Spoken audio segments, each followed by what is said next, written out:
करेंगे अकेला ही आनंद में रहता है, जिसे कुछ नहीं चाहिए, दुकेला नहीं।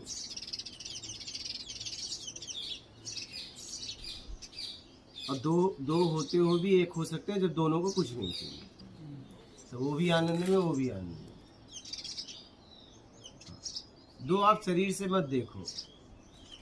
अगर किसी को लाखों लोग हैं और किसी को कुछ नहीं चाहिए, सब आनंद में नहीं, क्योंकि सबकी स्थिति एक ही है। जहाँ स्थितियाँ दो होती हैं वहाँ पे राग द्वेष पैदा होता है। जैसे हम यहाँ पे हैं तो कुछ नहीं चाहिए तो बिल्कुल कुछ, हाँ, यहाँ ऐसा कुछ नहीं, आपको रहना ही पड़ रहा है। समझिए, मतलब जैसे विचार ना कहते कि विचार कुछ आ ही नहीं रहा। यहाँ जब कुछ चाहिए तब ने विचार आएगा, कुछ आता ही नहीं। विचार तो तब आए जब कुछ चाहिए।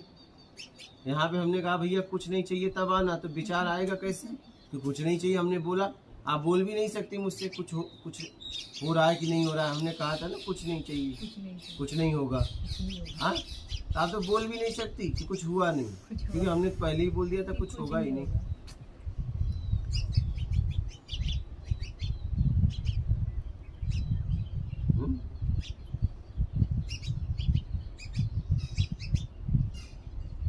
हम बड़े चालाक हैं क्या, दूसरों को चाहते हैं नियम पे चले और खुद नहीं चलते, मोह में आके, माया में आके।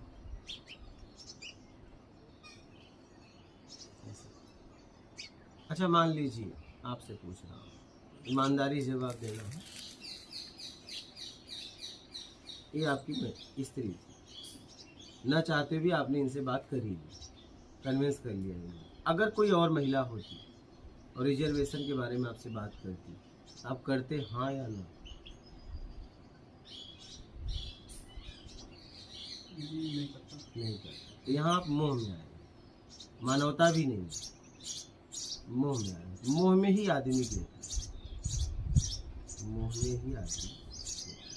जरूरत तो उसको भी होती, जो आपसे पूछ रही थी मुझे रिजर्वेशन कराना है, आप मुझे तो नहीं करते, तो इनसे क्यों किए? दोनों का एक टारगेट था, इसीलिए तो मेरे पास आते ना, एक और आदमी तो बैठा था, आप जहाँ पे हो।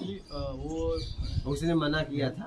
नहीं, वो ध्यान में आना चाहिए था उस समय। नहीं, आपको तो आया था। नहीं, आपसे बात करना। हाँ, वो नहीं आया, लेकिन इतना आया दोनों के भी नहीं। ध्यान में नहीं आया कि रिजर्वेशन इतनी सीधी सी बात के लिए आपको बोलना चाहिए। हमें लगा कि कोई बड़ी बात हो, साधना की बड़ी बात नहीं हो, है भैया, यही बहुत बड़ी बात है कि इस बात में नियम टूट रहा है। ये ध्यान इससे में बड़ी नहीं बात आया। क्या हो सकता है ये बताओ? ध्यान में नहीं आया। जिस बात में आपका नियम टूट रहा है, उससे बड़ी बात क्या हो सकती है?